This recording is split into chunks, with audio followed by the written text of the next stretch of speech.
World's simplest and tastiest fish curry recipe చెప్తున్నా. ఈ fish curry చేసే వరకు తెలీదు. నాకైతే ఇంత ఈజీగా చేసేయొచ్చు అని చెప్పేసి ఎవరైనా ఈజీగా చేసేసుకోవచ్చు. అరౌండ్ 1 కేజీ ఫిష్ తీసుకున్నాను. ఫిష్‌ని నీట్‌గా కర్డ్ అండ్ లెమన్‌తో వాష్ చేసుకుంటే మనకి రా స్మెల్ అనేది రాకుండా ఉంటుంది. క్లీన్ చేసిన ఫిష్‌కి లైట్‌గా సాల్ట్, ఉప్పు, కారం అప్లై చేసి పెట్టుకున్నా. తర్వాత చింతపండు అయితే ఒక 150 గ్రామ్స్ సోక్ చేసి పెట్టుకోవాలి. ఇక్కడ మసాలా కోసం 100 గ్రామ్స్ అల్లం, 100 గ్రామ్స్ వెల్లుల్లి, ఆనియన్స్ అయితే ఒక 1 కేజీ వరకు తీసుకొని దాంట్లోంచి ఒక 3-4 ఆనియన్స్ ఇలా చిన్న చిన్న పీసెస్ లాగా కట్ చేసుకొని మిగతావి జింజర్ గార్లిక్‌తో పేస్ట్ చేసేసుకోవాలి. ఆ తర్వాత ఒక 2 మీడియం సైజ్ టొమాటోస్ తీసుకోండి. నేను ఇలా చిన్న టొమాటోస్ తీసుకున్నాను కొన్ని. తర్వాత స్లిట్ చేసిన ఒక 6-7 పచ్చిమిరపకాయలు కూడా తీసుకోవాలి. ఇప్పుడు మనం మిక్సింగ్ టైం. మీరు ఏ బౌల్‌లో కుక్ చేస్తున్నారో అందులోనే మిక్స్ చేసేసుకోవచ్చు. ఫస్ట్ అయితే పీసెస్‌లోకి ఒక 4 టేబుల్ స్పూన్స్ వరకు కారం యాడ్ చేసుకున్నాను. సాల్ట్ లైట్‌గా ఒక 2 టేబుల్ స్పూన్స్ వరకు యాడ్ చేసుకున్నాను. తర్వాత మనం మళ్ళీ అడ్జస్ట్ చేసుకోవచ్చు. తర్వాత దీంట్లోకి ఒక 100 ఎంఎల్ వరకు ఆయిల్ యాడ్ చేసుకోవాలి. ఆయిల్ కొంచెం ఎక్కువే పడుతుంది ఫిష్ కర్రీలోకి.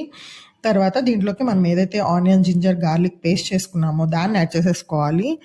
తర్వాత మనం నెక్స్ట్ టొమాటోస్, గ్రీన్ చిల్లీస్ ఇవన్నీ యాడ్ చేసుకోవాలి. ఉల్లిపాయలు కూడా యాడ్ చేసుకోవాలి. ఇవి మధ్యలో క్రంచీగా తగులుతూ ఉంటాయి. తర్వాత ఒక 2 టేబుల్ స్పూన్స్ వరకు ధనియాల పొడి యాడ్ చేసుకొని మిక్స్ చేసేసుకోవాలి. ఇప్పుడు మనం వేసిన పేస్ట్ అండ్ మసాలా అంతా కూడా పీసెస్కి అంతా మంచిగా పట్టేటట్టు కలుపుకోవాలి. కనీసం నేను ఒక 5-8 మినిట్స్ వరకు పీసెస్ అంతా మిక్స్ అయ్యేటట్టుగా కలుపుకున్నాను. అప్పుడు మనకి టేస్ట్ అనేది బాగుంటుంది. ఉప్పు, కారం ముక్కకంతా మంచిగా పట్టేసి. నేనైతే క్లే పాట్‌లో కుక్ చేస్తున్నాను కాబట్టి పాట్‌లోకి ట్రాన్స్‌ఫర్ చేసేసుకొని మనం ఆల్రెడీ చింతపండు సోక్ చేసి పెట్టుకున్నాం కదా! దాంట్లోంచి పల్ప్ ఫిల్టర్ చేసేసుకొని యాడ్ చేసేసుకోవాలి. తర్వాత ముక్క మునిగే వరకు ఆ వాటర్ పోసుకోవాలన్నమాట. అంతే. దీన్ని తీసుకెళ్ళి డైరెక్ట్‌గా స్టవ్ మీద పెట్టేసేయడమే. మా మమ్మీ అయితే కారం సరిపోలేదన్నారు. అందుకని ఇంకొక 2-3 స్పూన్స్ కారం యాడ్ చేసి, తర్వాత సాల్ట్ కూడా సరిపోలేదని చెప్పేసి ఇంకొంచెం సాల్ట్ కూడా యాడ్ చేశారు. మనకి ఫిష్ కర్రీ ఎప్పుడైనా సరే పులుపు, కారం, ఉప్పు అంతా బ్యాలెన్స్ అయితేనే పర్ఫెక్ట్ టేస్ట్ వస్తది.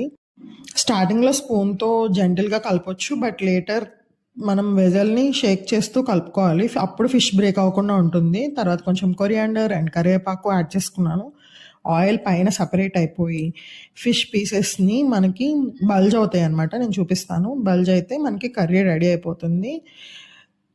జెంటిల్‌గా కలుపుకోవాలి. మనం ఎలా పడితే అలాగా ఫిష్ కర్రీ కలిపేసేయకూడదు. నాకు ఇది అరౌండ్ ఒక హాఫ్ అన్ అవర్ లోపే అయిపోయింది కర్రీ అయితే. ఇలా ఆయిల్ సెపరేట్ అయ్యి ఫిష్ బల్జ్ అయితే కర్రీ అయిపోతది. కుక్ చేశాక ఒక 2-3 అవర్స్ రెస్ట్ ఇచ్చేస్తే టేస్ట్ లిటరల్లీ అదిరిపోద్ది.